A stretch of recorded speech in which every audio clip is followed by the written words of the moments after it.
Hey there, Kathleen, Brian, and Perry. Good to see you. Yeah, likewise. Good to see you, Marnie. Thank you. So I understand we're going to be talking about the clean building standard today and what businesses need to know. Good. Well, thanks for joining me. This is a great opportunity for us to talk about this important thing that's happening, and it's a great way to get the message out to businesses that need to know, and even businesses maybe that don't need to know, but they need to know that they don't need to know. Right. If that makes sense. Yeah. Oh, I like that. Yeah, that is true. Yep. So hopefully we can clarify some of that this morning here today. Great. Okay. Well, I'm going to jump right in and just say to whoever's watching this, thank you. Thank you for joining us. And I'm Marnie Farness. I'm the Relationships and Strategy Director for Columbia River Economic Development Council. And I've got my friends with me here today from MacDonald-Miller, and I'm going to let Perry jump in here and say a little word of introduction and to share about MacDonald-Miller. And then we'll jump right in to talk about this this legislation that is impacting businesses or will soon. So Perry. All right, great. Thanks, Marnie. And first I want to just applaud your leadership within your membership. For those that are out there watching this video, this is an important piece of legislation. It's fairly new in the United States, and so if you have a building that's that you own or manage or responsible for that's greater than 50,000 square feet in the state of Washington, it's going to impact you. And so Marnie's opening statement that if you don't have a building of that size, you still need to know that it's not going to impact you. But if you do have a building, please pay attention because it's really important that you understand what your obligations are. So with that said, MacDonald-Miller, it's great to be part of the fabric of the Pacific Northwest. We're homegrown out of Seattle and have offices throughout Washington and Oregon. And our North Star, if you will, is all about helping building owners and managers run their buildings better. And we've built a company on engineering, construction, and performance related services over the last 55 plus years, and it's all about helping our customers make their buildings work better. So that's what we do.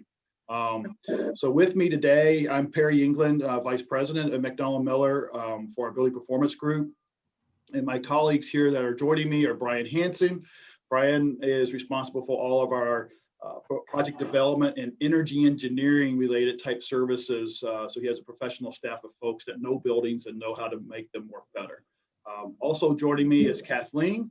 Kathleen is our account executive that's covering your territory and is readily available and very friendly to talk to and very knowledgeable about this subject and other subjects regarding your building. So please don't hesitate to reach out to Kathleen when you have a need. Absolutely. Yeah, I agree. She is easy to talk with. Yeah. Thank you. Good. Well, that's great. Thanks so much, Perry. And so I guess just jumping right in, for those who don't know, like myself, tell us what the Clean Building Standard Act, I guess, is it an act, is about? Sure. Yeah. Sure, Marnie.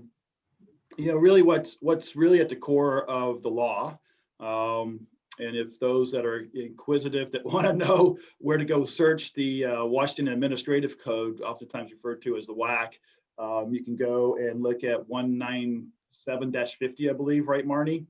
194-50. Sorry, yeah, 194-50 is the Washington Administrative Code that you need to reference, and it'll give you all the details for those that are interested. But what this law does, in essence, is set maximum performance levels or maximum consumption levels of energy for buildings across the state that are greater than 50,000 square feet and greater.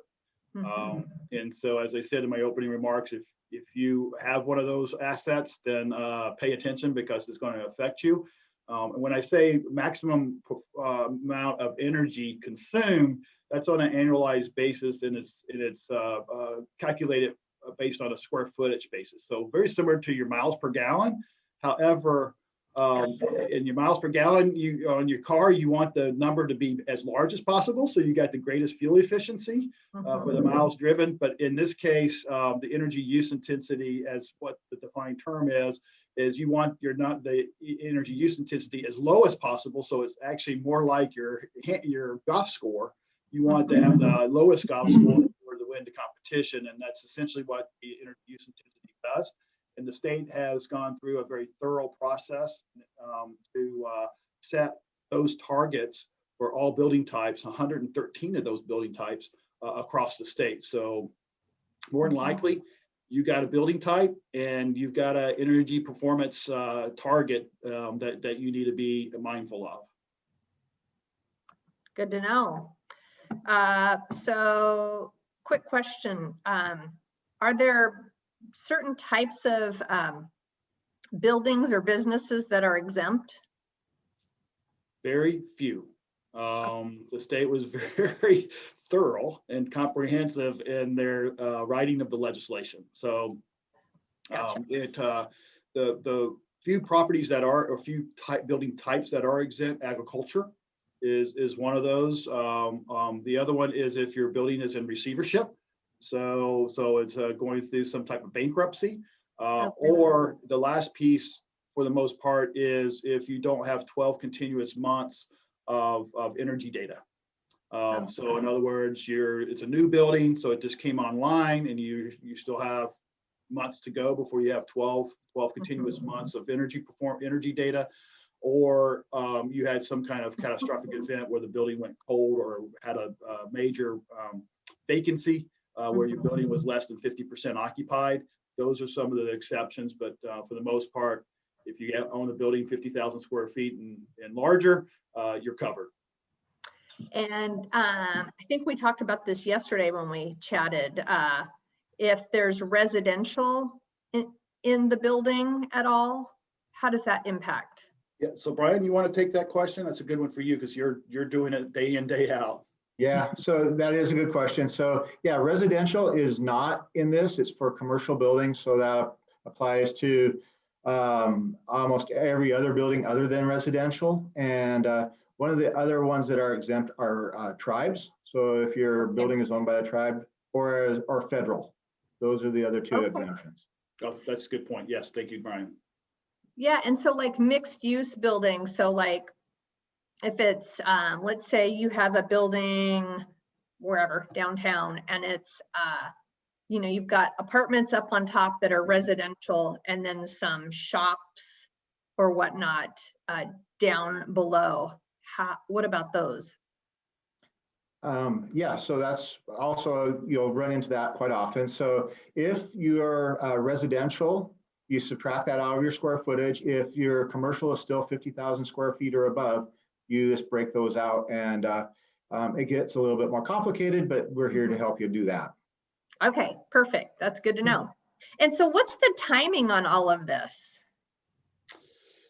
Well, we're encouraging in every conversation we have, we're encouraging building owners to take action now. The larger buildings, when I say that's 220,000 square feet and larger, they have the first compliance date.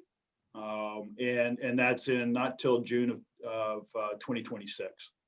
Okay. And so that does seem quite a long ways out in the future, but when you start looking at it and you start understanding all the things that you need to do in order to be in compliance by that date, you need to start now. And it starts as simply, I'm like, this is kind of what I do next is just get your building benchmarked. That's a no cost. Most service providers like MacDonald-Miller in Oregon and Washington offer that service as complimentary. It's just it has to get done. And the law requires it to be done. That's Energy Star Portfolio Manager is the tool. It's a federally supported tool through the Environmental Protection Agency, EPA. It's been around for decades, so it's well tested and used in many jurisdictions across the country. And it could be an intimidating tool if you haven't gotten into it. So that's why we're saying just call Kathleen. because we do it daily. Brian's team does it daily, and and for us, it takes us about 8 minutes to do something. Okay. It's like for you, whereas if you're new to it, it can take hours. So rely on us to do that, but it starts with the benchmark, and that's what we are encouraging all building owners to do. Okay, that's good advice. So starting in 2026 for the larger buildings, and then what's so down, and it sounds like it's more kind of it's stepped down. And so what is like the lowest square footage, the 50,000, or is it 90,000? And how does that work in the date? Mid-sized buildings are in 27, so it's just every other year after 2026. So mid-sized buildings, which are, Brian, correct me, 90,000 to 220,000. That's kind of defined as a mid-sized building. That's in June of 2027, and then the smaller buildings down to 50,000 square feet is June of 2028. Okay.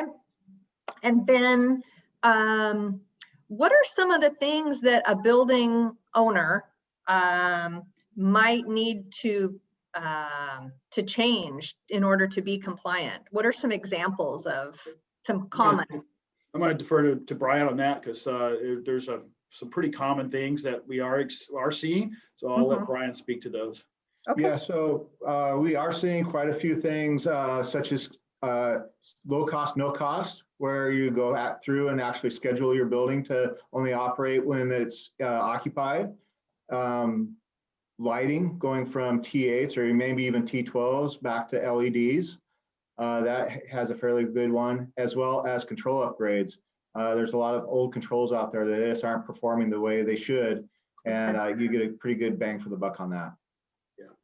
Okay, and are there, is there any kind of financial assistance out there? Yes. And that's why that's the other piece of the sense of urgency is that the state did allocate through the legislative process $75 million for buildings that are the worst performers, if you will, the furthest away from their target EUI. So $75 million that have been allocated, and it's kind of first come, first serve basis. And if you're more than 15 points away from your target, your calculated target EUI, you qualify. And that pool of money opens up this year, specifically within the next 30 days. July 1st of this year is when that pool of money becomes available, and applications are being the website is open for applications starting July of this year. So that's for those buildings that are meet that criteria of 15 points or greater, we want to do what we can to get you into that application pool, so you have the best chance of getting up to 85 cents a square foot of money to help afford some of the improvements that you will need to undertake. And so, and Kathleen, is that something you help businesses with when you go in and meet with them? I do, and I think that what Perry and Brian said, you have to get your building benchmark. We can't do anything, we can't help you unless we know what the EUI is. So that's the most important thing. And then from there I can help if you're not meeting the criteria. And the other sources, and thank you, Kathleen, because that's exactly right. And sometimes people listen to the benchmark suggestion, and so we're going to say that over and over again. Get your building benchmarked. That's the one takeaway we ask you to leave this meeting with. The other thing is the other opportunity, which we've been really good at securing for building owners, is utility incentives. Many of our utilities across the state, and even in Oregon, offer utility incentives for energy efficiency, energy conservation improvements, and we will take full advantage of that as we scope the building and understand the work that needs to get done to improve performance. Great. Well, I think it's great information. I'm glad that we're having this conversation so that we can get this out to businesses. And it's, to your point, it's better to know up front what you're dealing with. Yes. The temptation is to put it off, right? We always, I know I do. Sure. but it's always better to know like upfront. That way you can make appropriate plans. Yes. Yeah. Absolutely. Anything else before we wrap this up? No, I just think that just emphasizing the fact of it's better to act now, because if you start acting now, you have a longer runway to do the capital planning if you need to, or else do really simple things, low cost things that Brian had mentioned, so that we can get your building tuned and in compliance prior to the compliance date. The last piece I will add, Marnie, is that there is, for those that are in compliance by July of 2023, you can go ahead and submit your paperwork at that time and get this monkey off your back. So there is a way of dealing with this much sooner, so that you're not having to carry that black cloud around with you until 2026. You can go ahead and have a sunny day and not worry about it if you want to take advantage of that early submission deadline. Yeah, and the incentives, I assume they're kind of while supplies last sort of deal. Yeah, that's true. Yes. Get in line early. Well, this is great. If anybody's watching this, if you have any questions for me or for MacDonald-Miller or Kathleen, if you just reach out to me at mfarness@credc.org, or my phone number is 360-850-5724. Just reach out and I am happy to connect you. As we mentioned, there's other service providers. CREDC is not endorsing MacDonald-Miller, but we are happy to partner with them to get the word out. So this is great. Thank you all. Thanks, Kathleen and Brian and Perry. Thank you, Marnie. And we'll be talking, and good luck to all the businesses out there that will be tackling this. Great. Have a great day. Thank you. Thanks. Take care.